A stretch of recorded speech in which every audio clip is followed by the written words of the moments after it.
Hello and welcome back to Let the Stone Speak. I'm Brent Noctegal, the host of the program. I'm here in Edmond, Oklahoma, where we have our exhibit, The Kingdom of David and Solomon Discovered, which is here on display for another couple of months. And I'll be talking to Christopher Reams from our office in Jerusalem.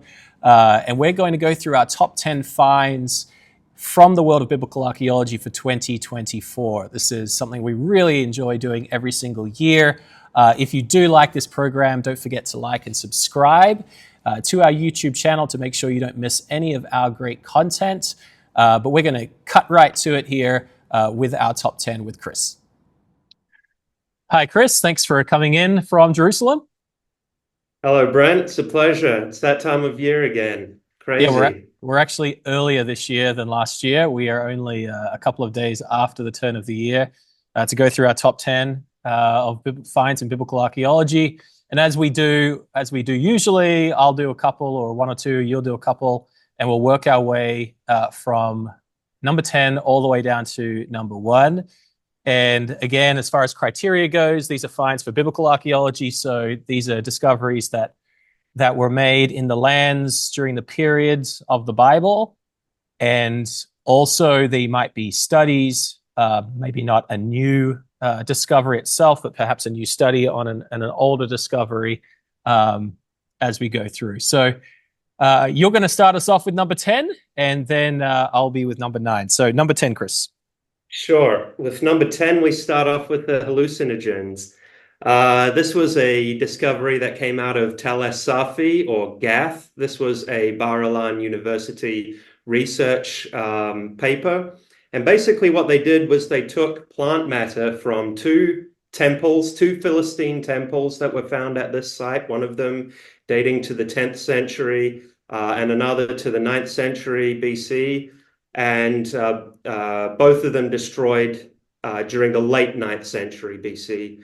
So really early Philistine temples, and they found some plant matter, plant residue remains in these temples and studied them, and found them to be hallucinogenic and having evidently served some kind of a ritual function in these Philistine temples. So, for example, one plant or plant matter was from the chaste tree, which is a known hallucinogen, and it's an aphrodisiac and an anesthetic. And the other plant object that they found was poison darnel, which that one is a hallucinogenic fungi, which contains LSD alkaloids. So you can get a sense of the kind of ritual stuff going on in the Philistine temple cult. And while the Bible doesn't talk directly about hallucinating Philistine priests, there is a potential link in Isaiah 2 verse 6. It talks about the Philistine soothsayers and denounces these soothsayers. And the word soothsayers is ananim in Hebrew, which, if you know Hebrew, that's the word for clouds. And it's this link to clouds. And so perhaps there is some kind of etymological link between the two in the sense of soothsaying and perhaps getting to that state through inhaling these kinds of substances in Philistine temples such as this. And being in the clouds while you do it. Head in the clouds. Yeah, some things don't change over thousands of years, if that's the terminology to describe it. Thank you for number 10. I'm going to do number 9. This is Patriarchal-Period dyes. Were found on a piece of textile. This is in the famous Cave of Skulls that's in the Judean desert, Judean wilderness. This cave has brought out other discoveries, but this one is a textile that dates all the way back 3,800 years. It was carbon dated to that time period, and it has a beautiful reddish color to it. This was a study that was put out by the Antiquities Authority, Bar-Ilan University, and Hebrew University. And this is the earliest evidence of a red-dyed textile. Now, people that read the Bible will be very familiar with the scarlet color being used in the English to describe this a type of dye that came from actually a crushed insect. You can produce a red dye through using plant woad, I think it is. But when it's made out of the insect, it's far more vibrant and long lasting. And so you have a couple of instances in the Bible that actually date to the period from when this was found 3,800 years ago. You have, this is the patriarchal period. In particular, there's the example in Genesis, I think it's chapter 38. It mentions the two sons, the twins of Judah, the original patriarch of the tribe of Judah, having two sons, Peretz or Pharez and Zara. And Zara, apparently, its hand came first from the womb, and there was a scarlet thread that was placed around the hand, and then Peretz or Pharez came out, and this Pharez is the breech, which came out first instead of Zara, and it's a scarlet thread, and so they obviously knew how to dye textiles anciently. And what's very specific about this one, though, that was found is that it was a textile or made from an insect that isn't native or not even found in the land of Israel. It's actually an insect created this dye that came from more the Western Mediterranean, parts of the Western Mediterranean. So it proves that there was a lot of trade going on with these ancient dyes going back almost 4,000 years as well. And so just fascinating that these things can be discovered, and it takes this really dry, arid climate for such textiles to be preserved. And we have some textiles here in our exhibit in Oklahoma. These date to around David and Solomon's time, 3,000 years ago. This textile, this little patch, goes all the way back 800 years even before then. Okay, number 8. This is the earliest deep sea shipwreck ever discovered. This was announced in June. And this is a 3,300 year, roughly, year-old shipwreck that was found 90 kilometers off Israel's coast. So this is in the deep sea. This is sailing without a line of sight to the coast, as it were. So this is pointing to early mariners' ability to be able to sail some of these longer distances over deep seas. And this shipwreck was found full of hundreds of amphorae. Only a couple of examples have so far been pulled up from the wreckage. The ship itself is a vessel about 13 meters long. So there's a lot more investigating to do at this stage. We only have the briefest glimpse of pictures of the ship lying on the seabed. It's remarkably well preserved, given that it's been down there 3,300 years. And only a few of these amphorae have been pulled up, and they need to be properly investigated. But what we do see is some of the same things you were mentioning with our number 9 discovery, some of this trade going on across the Mediterranean, across seas where you don't have a line of sight necessarily to land, across deep seas, pointing to the abilities of early mariners. And this is something we can take for granted, but like some of the reports said in the June announcement, some of these researchers were calling this a history-changing discovery, really the earliest ship ever found in the deep sea. So that takes place. That takes our number 8 spot in the list. All right, number 7. This is one that's only just been published in the Israel Exploration Journal, and we have an article about this on the ABA website that was written by you. And this is the analysis by Professor Michael Langlois that the Tel Dan Stele, the House of David inscription, has been incorrectly reassembled. And this was here actually as of a month ago. It's currently right now in New York City, the Tel Dan Stele, and it's going to go back to Israel, I think, in a week. It's meant to go back to the Israel Museum. And what was so interesting and fascinating about this is Professor Langlois, who's an epigrapher, he was called in to renew a study of this artifact, or do a presentation about this artifact, and he wanted to present something new. And so he reanalyzed all the letters, and perhaps he could find a new translation of it, because there's some wiggle room, because what you have is one big fragment on one side that was found in 1993 in Tel Dan, and then 2 other fragments that go together but were found separated in 1994. And these were attached back in the day in early 94.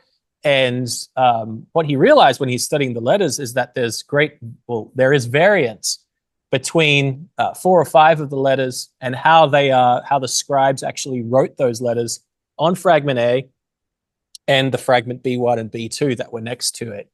I think it's the Resh, maybe, I think the Bet, the Kaf, and then the Lamed, if I'm not mistaken.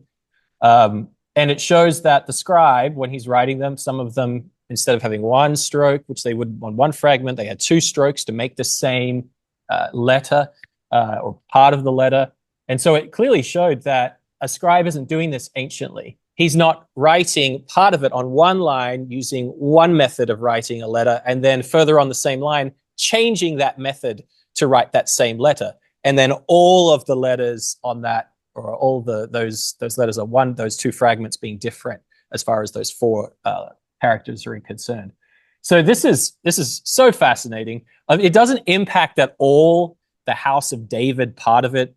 It still says House of David. That's all on fragment A. But what it does show us is that there is a different layout. The fragment B1 and B2 either belong above or below, and that what you might have had is a different scribe being brought on to do the next half of the inscription, if you like, or perhaps he got a little bit tired and decided to loosen up a little bit as he got towards the end of the inscription. We're not sure exactly how it happened, but it's definitely indicating that the way that it's been put back together right now is incorrect, and it needs to be busted up at some point.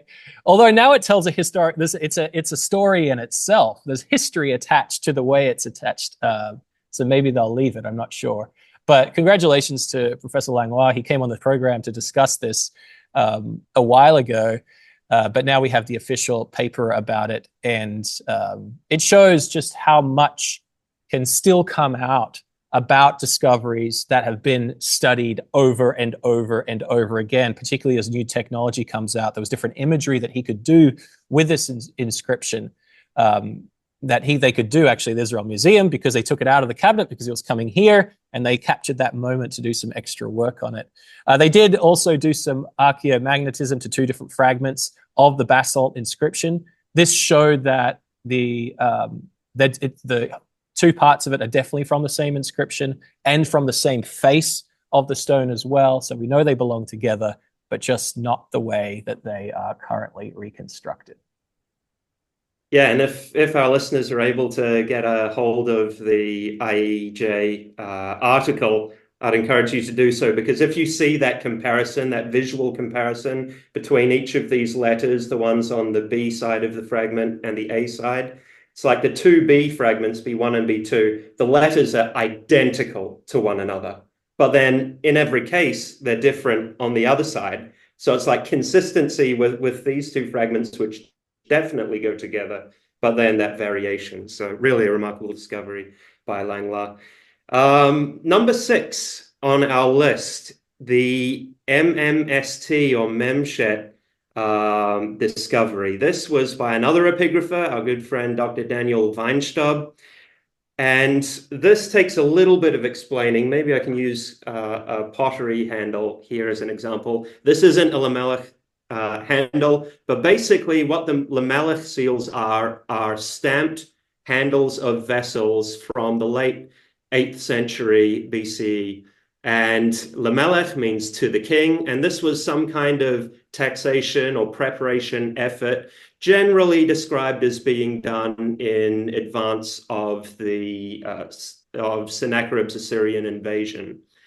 So there are generally 4 different types of inscriptions on these handle seals. What you'll have is Hebron, or Ziph, or Shoko, or Memshet. So the first 3, Hebron, Ziph, Shoko, these are all well-known biblical cities, archaeological cities, but Memshet, Mmst, has always been a puzzle. Ever since the first example with Mmst written on it, Mem Shin Taf, was discovered in 1868. That's 156 years ago. What does this word mean? Mm-hmm. I mean, the others are cities, so surely this is a city, but we don't know it from the Bible. We don't know it from archaeology, from the history of the time period. We do have somewhat of a similar sounding city, but that's from later on during the Hellenistic period onwards. So what could this word mean? Well, this year, Dr. Weinstaub produced a new paper basically showing that this cannot be a proper noun. This cannot be a place name, even a personal name. Like based on the rules of Semitic languages, and he goes through the whole gamut of different Semitic languages and the inherent rules baked into them. For this word to work, it cannot have a root of mem mem shin or start with the dual letters mem mem. Like he gives several examples of this and shows that this cannot be referring to a Judean city. So instead, he proposes that this is a phrase reading from the Mmst or Min Maset. So basically, this is an abbreviation to describe a very specific type of tax or collection being done at the time of Hezekiah. And you have a sense of this, actually, this kind of a tax or Maset collection being done in the Book of Chronicles, discusses it. I forget the chapter now, but it talks about Hezekiah collecting some of these things into the temple compound as part of this tax. Do you remember, Brent, what that passage was? Second Chronicles 31, that's it. Second Chronicles 31 talks about this certain collection, and there are other Maset collections like it. But for this to work, it's basically a contraction of the phrase. So it still seems kind of tentative until Weinstaub brings out these certain examples of seal impressions which have the longer form on it, min Maset on it, rather than just memset, the mem shin taf on it, but instead mem nun men shin taf. So it's a pretty detailed study. It's a hard thing to explain all in one go, sort of thing. We've got an article going through this on the website, and we link also to Dr. Weinstaub's study piece. But it really is a remarkable new study that basically all but proves this as the right reading. Like he these few examples of the longer form of this inscription really go to prove his thesis correct, that this is actually the phrase from the Maset or from this very specific text or preparation collection. Again, perhaps in advance of Sennacherib's siege, or perhaps some other kind of collection that Hezekiah was doing at the time. So people can always, anything that we're discussing today, it's if you look at the show notes of the program, you'll see the articles linked in there of a greater in-depth discussion of it as well, so people can go back and double check us if they like. So that was number 6 or 7. 6. You're going to do the next two, number 5 and 4 as well. Yep. I'll briefly knock out number 5. Perhaps we're jumping the gun a little bit on this, but it is out there in the public domain. It wouldn't be a top 10 list without including Shiloh somewhere on the list. Tel Shiloh and Dr. Stripling, the amazing Dr. Stripling and his Associates of Biblical Research team. They had another year at the site this year, all the more impressive as well in light of all the regional war going on at the moment. So we were able to go to the site and interview Dr. Stripling, another year of amazing discoveries.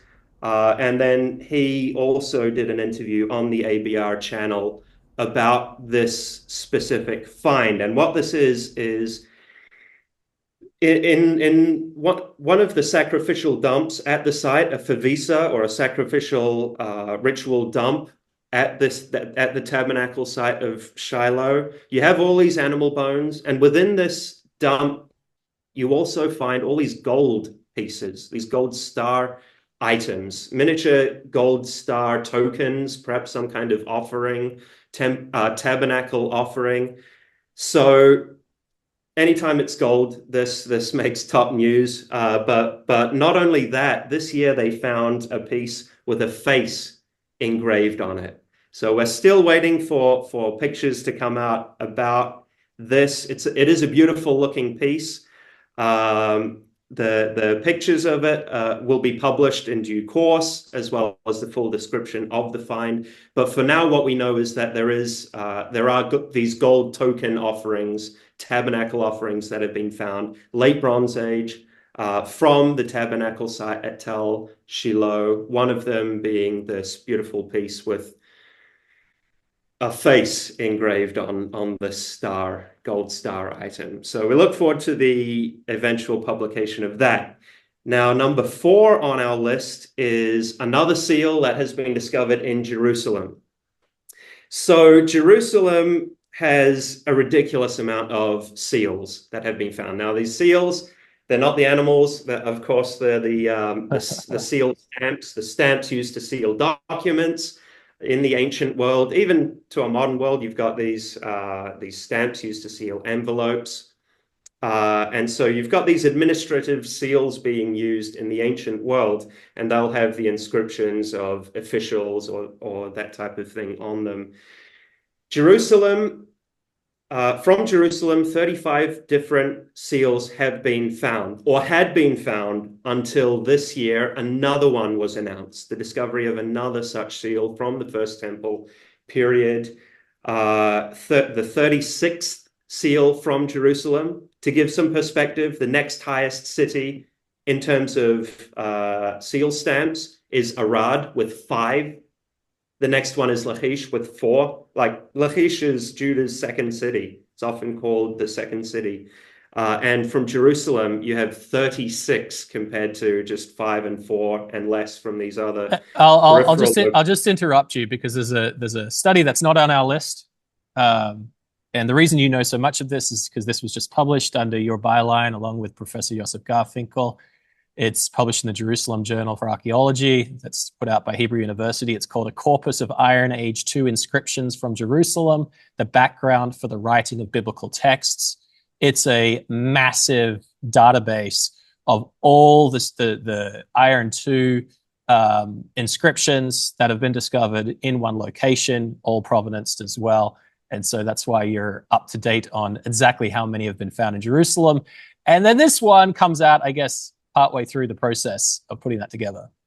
Right, just before it went to print, this came out, and so we were able to add it, but only as a postscript. So this would be the 36th seal. So it attests numerically alone to the administrative importance of Jerusalem compared to any other city in Judah or Israel or Phoenicia or any of these other Levantine surrounding sites from the southern Levant.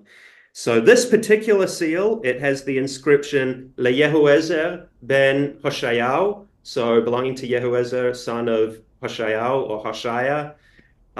And this dates to the late First Temple period, so just before the Babylonian destruction.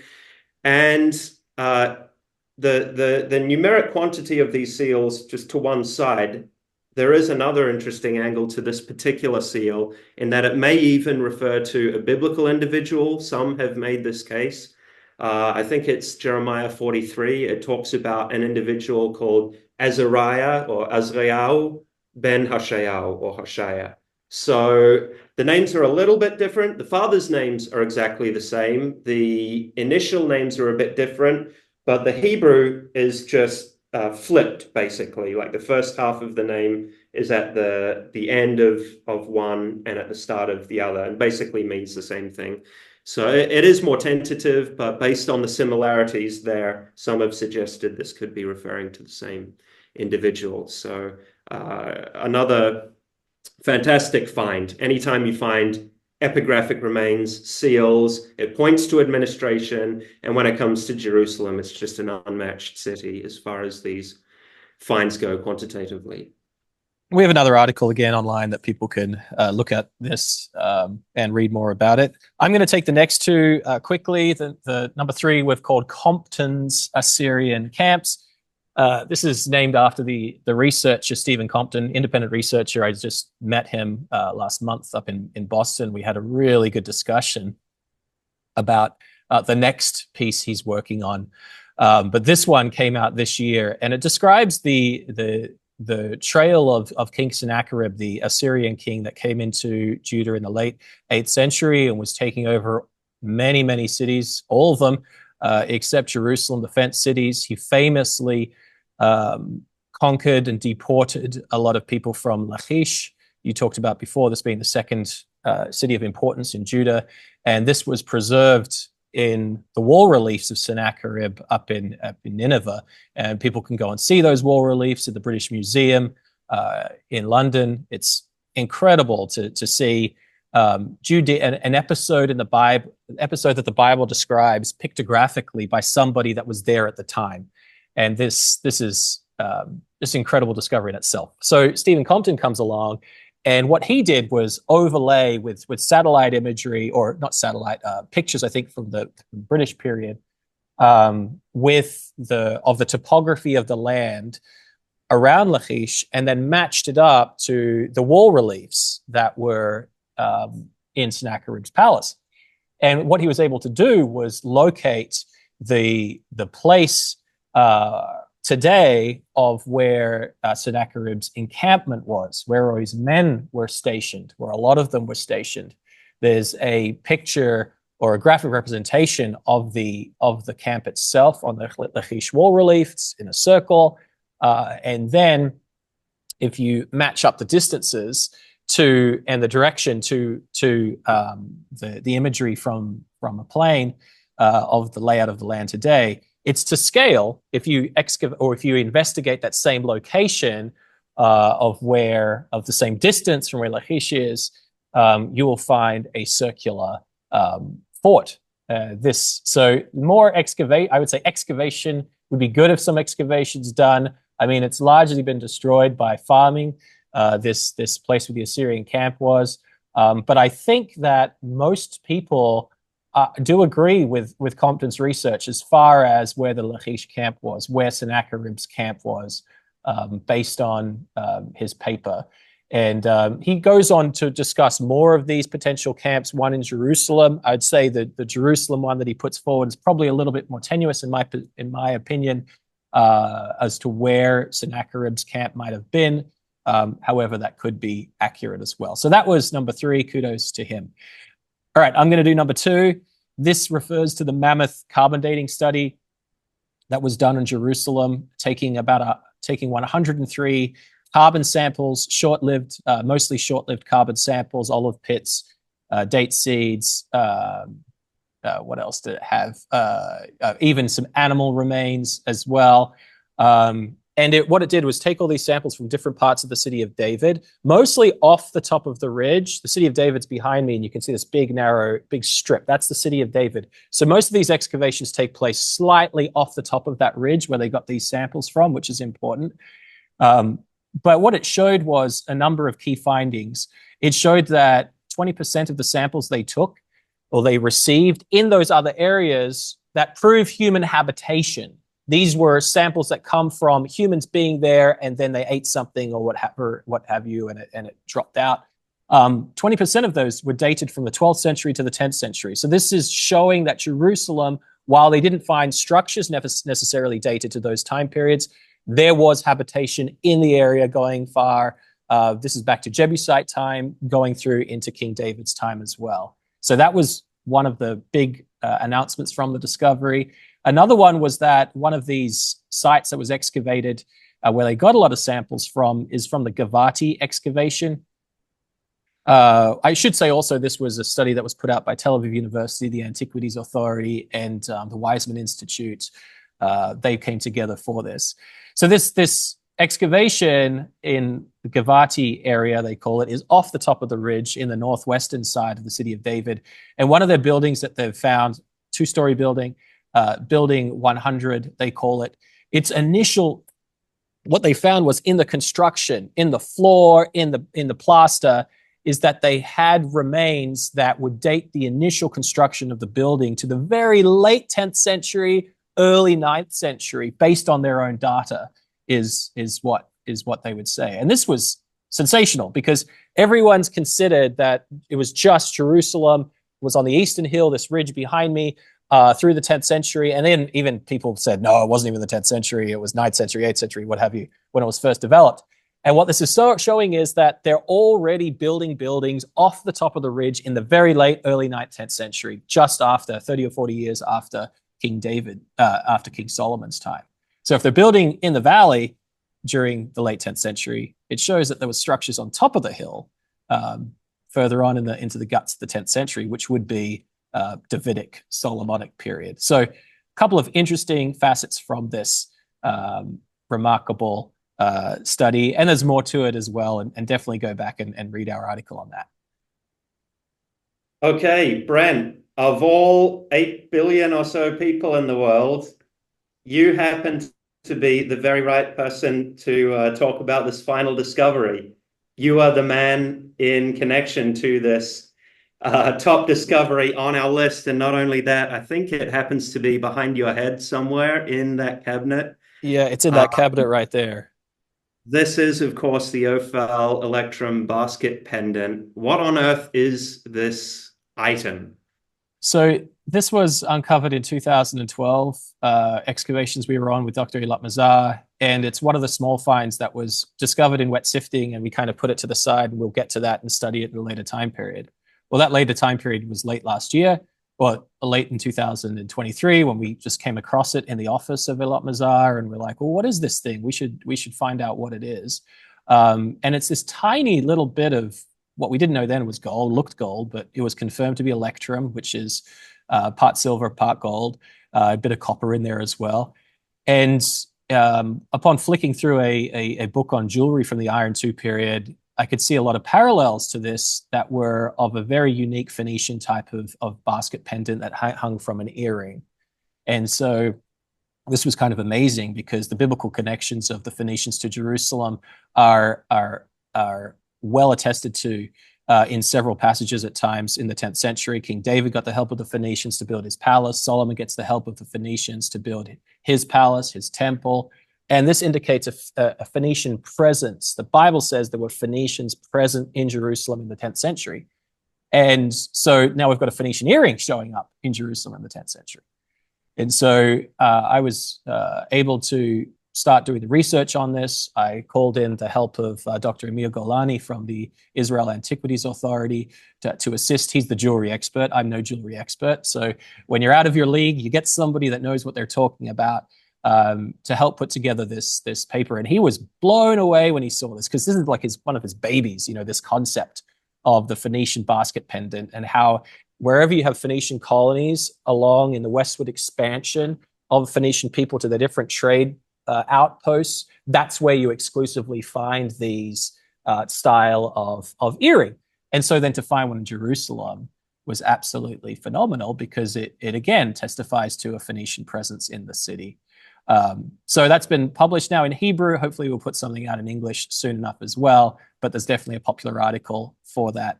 And so to have our number one find come from a dig that we were involved in and got to publish, certainly a great blessing for us. And kudos to you for making it happen. We did it. Thanks. We did. Until next year, Chris, thank you very much for all that you add to our institute. Thank you. Pleasure. Well, there you have it. Thanks very much, Chris, for being with us today to go through the top 10.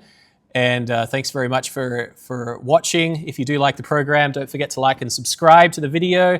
I'd also say if you like to receive print material of biblical archaeology and archaeological discoveries and history of the land of Israel, we do put out a magazine. This magazine's entitled Let the Stone Speak as well. It comes out 6 times per year. It's about 40 pages. It's in full color. It's absolutely free. We'll send it to you wherever you are in the world. You just have to make sure that you resubscribe every year to ensure that you keep getting it. If you would like to receive the magazine, please go to our website, armstronginstitute.org. You can scroll down and find a place to put in your own address, or if it's easier, you can email me by writing an email to letters@armstronginstitute.org. and put your name and address there, and we'll sign you up, and we'll make sure that you receive the next copy that comes out of Let the Stone Speak.